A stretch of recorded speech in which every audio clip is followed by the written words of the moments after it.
तो पिछले कुछ दिनों से एक ट्रेंड बहुत ही ज्यादा वायरल हो रहा है, जहां हर कोई अपने फोटोज को गिबलीफाई कर रहा है। देखो, इस चीज से मुझे कोई भी प्रॉब्लम नहीं थी आज से कुछ दिन पहले तक, लेकिन अब है, क्योंकि ये ट्रेंड अब बहुत ही ज्यादा वियर्ड और डिस्गस्टिंग होते जा रहा है। लोग उन चीजों को भी गिबलीफाई कर रहे हैं जो नॉर्मली किसी को करनी नहीं चाहिए, जैसे सिपीज या कोई गोर इमेज। सच में अब ये बहुत ही ज्यादा सीरियस हो चुका है। लोगों ने इसे यूज करना बंद नहीं किया तो इसका हाल भी उन सारे एनिमे ट्रेंड्स की तरह हो जाएगा जो मैंने आज तक इंटरनेट पर देखे हैं, और आज मैं तुम्हें इस वीडियो में बताने वाला हूँ ताकि तुम भी देख पाओ वो कितने घिनौने थे। I mean, कैसे कोई इंटरनेट पर ऐसा कुछ कर सकता है। बात दरअसल पिछले साल 2024 की है, जब ये वाला ट्रेंड आया था सिर्फ 3 लोगों की वजह से, जहां उन्होंने ब्राजीलियन मिको बनाकर पोस्ट की जो काफी ज्यादा गंदे तरीके से वायरल हुआ। मिको दरअसल एक एनिमे मैस्कॉट वोकलॉइड है जो 2012 में आया था। I mean, एक वोकल सिंथेसाइजर। बेसिकली इससे तुम अपना एक कस्टम सॉन्ग बना सकते हो, वो भी इसके आवाज में जो तुम्हारे लैंग्वेज में गाएगी, और इसी वजह से इसके कई सारे गाने हिट होते हैं और एक मैसिव फैन बेस बनता है, वो भी इस तरीके के फैंस जिनके हिसाब से मिको म्यूजिक बनाने के अलावा भी बहुत कुछ कर सकती है। मिको पूरी दुनिया के लिए बारबी डॉल की तरह है जिसे तुम अपने हिसाब से ड्रेस अप कर सकते हो, एंड ऐसे तुम्हारे पास होगी अपनी खुद की मिको। नाउ अब तुम्हें लग रहा होगा ये सब क्या है, सेम यही चीज मुझे भी लगी, लेकिन इसके बाद जो होता है उससे तुम शॉक होने वाले हो। जून 25, 2024 एरिन नाम की एक ट्विटर यूजर एक स्केच पोस्ट करती है जिसमें मिको होती है, वो भी ब्राजीलियन। आखिर मिको ब्राजील से होती तो कैसी दिखती। ये फर्स्ट टाइम था जब किसी ने मिको को ऐसे ड्रॉ किया हो। उसकी ओरिजिनल अपीयरेंस है जो देखकर एक टिकटॉकर इसी ब्राजीलियन मिको का एनिमेशन बनाकर अपने अकाउंट पर डालता है, जो टिकटॉक पर एक वायरल वीडियो होती है। एंड इसी के बाद अगेन एक दूसरी ट्विटर यूजर अपनी ब्राजीलियन मिको का स्केच पोस्ट करती है, जिसे देखकर तुम अंदाजा लगा सकते हो वो स्पेशली क्या चीज दिखाना चाहती है। इसे 373.9 मिलियन लोग देखते हैं जो इससे ऑब्सेस्ड हो जाते हैं एंड अपनी अपनी ब्राजीलियन मिको बनाकर पोस्ट करते हैं, जैसे कि इसमें मिको फुटबॉल खेल रही है या उसे किसी फाइटिंग गेम से रेफरेंस लेकर बनाया गया है। एंड साथ ही इसके 3D मॉडल्स भी हैं और कोस्ट प्लेयर्स भी। एंड इस टाइम तक हर कंट्री के पास अपनी एक मिको थी। अब तुम अंदाजा लगा ही सकते हो, जब कोई ट्रेंड इतना ज्यादा वायरल होता है तो उसकी कुछ तड़कती भड़कती चीजें इंटरनेट पर आ जाती है। लोग अपने ब्राउजर में मिको के न्यूड से सर्च कर रहे थे एंड इसी से इंस्पायर होकर कुछ एवी मॉडल्स अपनी उन वीडियोस में, आई थिंक मुझे बताने की जरूरत नहीं है वो किस टाइप की वीडियोस बनाती होगी, एंड उन्हीं वीडियोस में वो मिको का रोल प्ले कर रही होती है। एंड ये सारी वीडियोस फटने लगती है इंटरनेट पर। और सबसे वियर्ड चीज तो ये थी, ट्विटर पर भी तुम्हें मिको के ये वाले वीडियोस और फोटोज ओपनली मिल जाते थे। आई मीन, इजीली लोग एक दूसरे को ये सब शेयर कर रहे थे। एंड कुछ तो वीडियोस बिल्कुल भी नॉर्मल नहीं थी। I mean, उन वीडियोस में मिको किसी एनिमल की तरह थी एंड एक ह्यूमन उसके साथ वो सब करता है। Oh my God. I mean, सोचो अगर मिको के अंडर एज फैंस को ये सारे वीडियोस और फोटोज सजेस्ट हो तो ये कितना ज्यादा ट्रॉमाटाइजिंग होगा उन बच्चों के लिए। मतलब उन मासूम बच्चों को पता ही नहीं है कि उनके सामने क्या चीज चल रही है।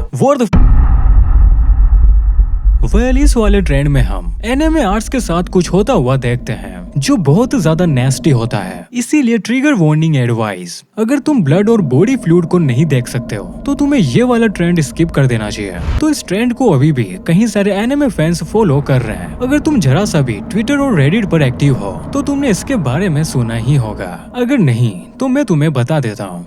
ट्विटर पर एक हैंडल है बी लवर। अब जिस हैंडल का नाम इतना ज्यादा रोमांटिक हो तो तुम्हें ऑब्वियसली वहाँ वैसी ही चीजें देखने को मिलेगी। इस हैंडल पर एनिमे आर्ट्स अपलोड है, वो भी NSFW वाला है। इनमें तुम्हें जरा से भी सेंसरशिप देखने को नहीं मिलेगी, और साथ ही यहाँ कई सारे NSFW वीडियोस भी हैं जो सच में बहुत ज्यादा डिस्गस्टिंग है। हम उन वीडियोस में एक एनिमे पोस्टर या फोन को देखते हैं जिसमें अगेन एक एनिमे वॉलपेपर खुला होता है, और उस वीडियो के नीचे से एक लड़के की शैंपेन बोतल आती है। एंड शैंपेन से तुम मेरा मतलब समझ ही गए होंगे मैं किसकी बात कर रहा हूँ। तो वो अपनी शैंपेन की बोतल को काफी टाइम तक शेक करता है जब तक उसमें से शैंपेन बाहर ना आ जाए, जो उस एनिमे पोस्टर या फोन पर पूरी तरीके से फैल जाती है। मुझे लगा कि ट्विटर पर ऐसी वीडियो सिर्फ एक दो होगी जिससे ट्विटर शायद हटाना भूल गया, बट सीरियसली मुझे वहाँ ऐसी कई सारी वीडियोस मिली एंड सेम चीज रेडिट के साथ भी है। अगर तुम सिर्फ ये एक कीवर्ड डालोगे तो तुम्हारे सामने कई सारी ऐसी वीडियोस आ जाएगी जिसमें एनिमे फैंस अपने फेवरेट कैरेक्टर को ट्रिब्यूट दे रहे होते हैं। अपनी शैंपेन की बोतल को शेक करके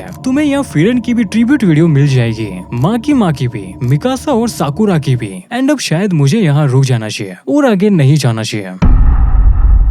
सो तुमने इस ट्रेंड के बारे में डेफिनेटली किसी से सुना ही होगा, अगर नहीं तो मैं तुम्हें बताता हूँ। ये ट्रेंड स्टार्ट होता है एक एवी मॉडल बेला डोल्फिया की वजह से, जो उस टाइम 2019 के आसपास बहुत ज्यादा फेमस थी उसके लुक्स और वीडियोस की वजह से, जिनमें वो ज्यादातर एक गेमर गर्ल और एनिमे कैरेक्टर का रोल प्ले करती थी। क्योंकि वो एवी मॉडल होने के साथ एनिमे फैन भी थी, तो वो डिसाइड करती है कि वो अपनी इस हाइप का यूज करेगी अपने प्रोडक्ट को लॉन्च करने के लिए। आई मीन जिस बाथ टब में वो नहाती थी वो उसी का पानी बेचने लगी। सिर्फ 3 दिन में उसके बाद वाटर जार्स सोल्ड आउट हो जाते हैं जो लगभग 600 थे एंड हर एक जार की प्राइस $30 थी। तो वो ऐसे 3 दिन में 18,000 से भी ज्यादा $US कमा लेती है और सिर्फ 1 साल में वो $10 मिलियन की सेल करती है सिर्फ अपना बाथ वाटर बेचकर। एंड ये चीज जब न्यूज में आती है तो लोग काफी ज्यादा शॉक हो जाते हैं एंड यूट्यूबर तो इसका एक ट्रेंड बना देते हैं जहाँ वो लिटरली इस पानी को टेस्ट करते हैं। एंड इस ट्रेंड पर खुद प्यूडीपाई भी बात करता है एंड शुक्र है कि वो इस पानी को मंगा कर पीता नहीं है बाकियों की तरह। एंड इसी से इंस्पायर होकर कई सारे एनिमे फैंस भी जैपनीज बाथ सोल्ट को पीने लगे हैं। आई मीन तुमने एनिमे में वो ग्रीन बाथ टब वाटर देखा ही होगा एंड ये जैपनीज बाथ सोल्ट सेम वही चीज करती है, तुम्हारे नॉर्मल पानी को ग्रीन वाटर में बदल देती है जिसमें तुम आराम से नहा सकते हो अगर तुम एक नॉर्मल इंसान हो तो, वरना खिसके हुए हो तो तुम इसे इसकी तरह पी जाओगे।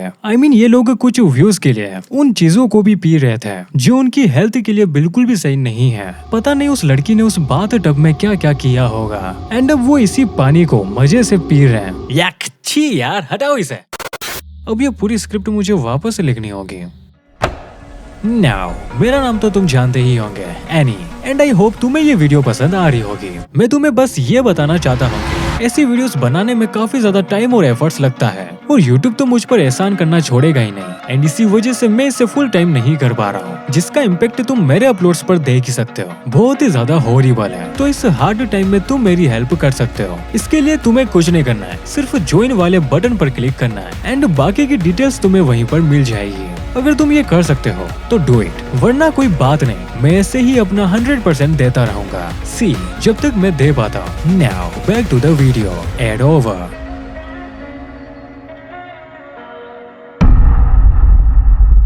देखो, अगर तुम बचपन में बहुत ही ज्यादा पोकेमोन देखा करते थे और तुम उसके बड़े वाले फैन हो तो डेफिनेटली तुम्हें ये वाला ट्रेंड नहीं देखना चाहिए, बिकॉज इसके बाद तुम पोकेमोन को पहले की तरह नहीं देख पाओगे जैसे आज तक तुम देखते आए हो। सो ये दरअसल एक पोकेमोन कॉपी पास्ता ट्रेंड था एंड अब तुम क्रीपी पास्ता और इसमें कंफ्यूज हो रहे हो तो मैं तुम्हें बता देता हूँ। कॉपी पास्ता में लोग एक पोस्ट को इंटरनेट पर अलग अलग जगह पर सिर्फ कॉपी पेस्ट करते रहते हैं, जिस वजह से इसका नाम कॉपी पास्ता है एंड इससे वो पोस्ट काफी तेजी से वायरल हो जाती है। बाकी दूसरी चीजों से तो ऐसा ही कुछ 2019 में होता है। कोई कॉपी पास्ता पर वेपोरियन पर एक पोस्ट करता है, उसमें पूरा क्या लिखा था वो मैं तुम्हें अभी थोड़ी देर में बताऊंगा, लेकिन अभी के लिए तुम जान लो वो उसके थ्रू हमें क्या बताना चाहता था। आई मीन उस यूजर ने लिखा था कि एक ह्यूमन मेल फीमेल पोकेमोन के साथ इंटीमेट हो सकता है और इसके लिए सबसे ज्यादा कंपेटिबल पोकेमोन है वेपोरियन। जिसके बाद ये पोस्ट लोग हर जगह कॉपी पेस्ट करने लगे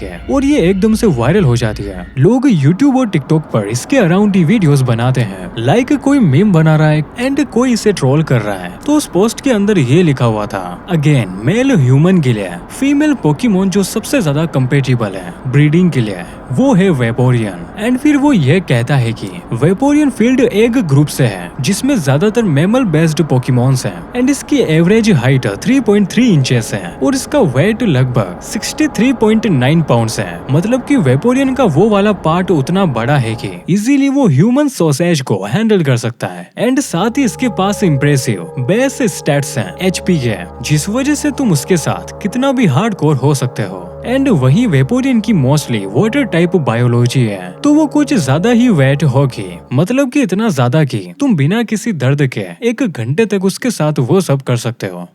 इसके पास अट्रैक्टिव मूव्स भी है, जैसे डोल आइज, इसका चार्म और टेल, एंड इसके हिडन बलून्स को कैसे भूल सकते हो। एंड यहाँ तुम बलून से मेरा मतलब समझ गए होंगे कि मैं तुमसे क्या कहना चाहता हूँ। अगर तुम वेपोरियन के उन बलून्स को दबाओगे तो वो जल्दी से मूड में आ जाएगी एंड जब वेपोरियन तुम्हारे साथ खेल कर थक जाएगा तो तुम उस पर पानी डालकर उसकी थकान मिटा सकते हो, क्योंकि वेपोरियन पानी को एब्जॉर्ब करते हैं हाइड्रेशन के लिए। एंड फिर से तुम 1 घंटा उसके साथ बिता सकते हो। एंड इन सब के बाद हमें वो एक फन फैक्ट भी बताता है, अगर तुम उसके साथ इनफ पुल आउट करोगे, मतलब कि तुम उतना दम लगा लोगे जो वो वेपोरियन झेल सके, तो तुम उससे वाइट कर दोगे। एंड फिर वो आगे कहता है कि वेपोरियन सिर्फ ह्यूमन सॉसेजेस के लिए ही बना है। अब मैं तुम्हें इसके आगे बिल्कुल भी नहीं बताने वाला हूँ, ठीक है।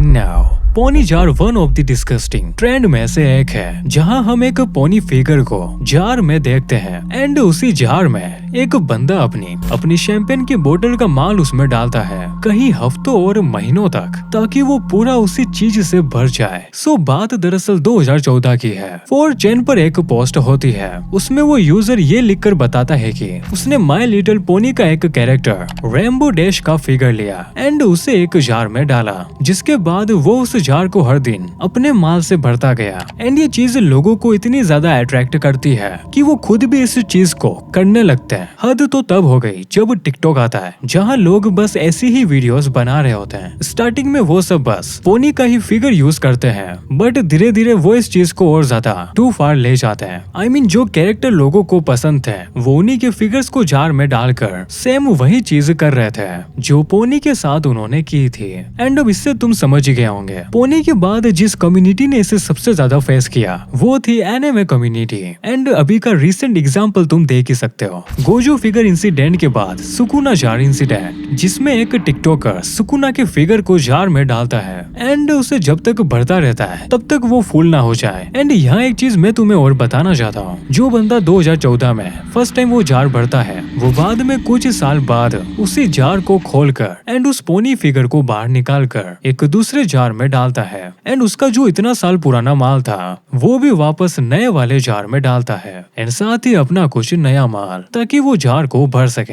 एंड फिर वो इसी पोस्ट के नीचे बताता है कि जब उसने वो पुराना वाला जार खोला था तो ऑब्वियसली उसे एक गंदी स्मेल आई होगी। I mean, उसने कहा कि उसका रूम ऐसे बदबू मार रहा था कि उसमें 200 सालों से हजारों लाशें पड़ी हुई है एंड वो सड़ रही है लगातार, इसके बाद भी ये उसे फेंक नहीं रहा है। वो तो जब मैं वीडियो का ये वाला पार्ट रिकॉर्ड कर रहा था, मुझे पता चलता है कि वो पोनी जार ट्रेंड एक मजाक की वजह से स्टार्ट होता है। मेरा मतलब जो मैंने तुम्हें स्टार्टिंग में बताया था कि सबसे पहले इस इंसिडेंट को किसने किया था, ठीक इससे 7 महीने पहले किसी और ने 4chan पर ऐसा ही पोस्ट किया, जहाँ वो अगेन बताता है उसने एक पोनी फिगर को जार में डाला और बाद में वो सब किया। एंड अगर तुम इसके पोस्ट की डेट को देखोगे तो तुम समझ जाओगे मैं क्या कहना चाहता हूँ। उसने ये पोस्ट की थी ठीक 1 अप्रैल 2014 को, अप्रैल फूल के दिन, एंड लोग इसे सच समझकर खुद खड़ने लगे इसकी भैंस की। वेल, तुम्हें ये वीडियो अच्छा लगा हो तो मेरे पास तुम्हारे लिए ये 2 वीडियो और भी है जिन्हें तुम देखकर आराम से एंजॉय कर सकते हो।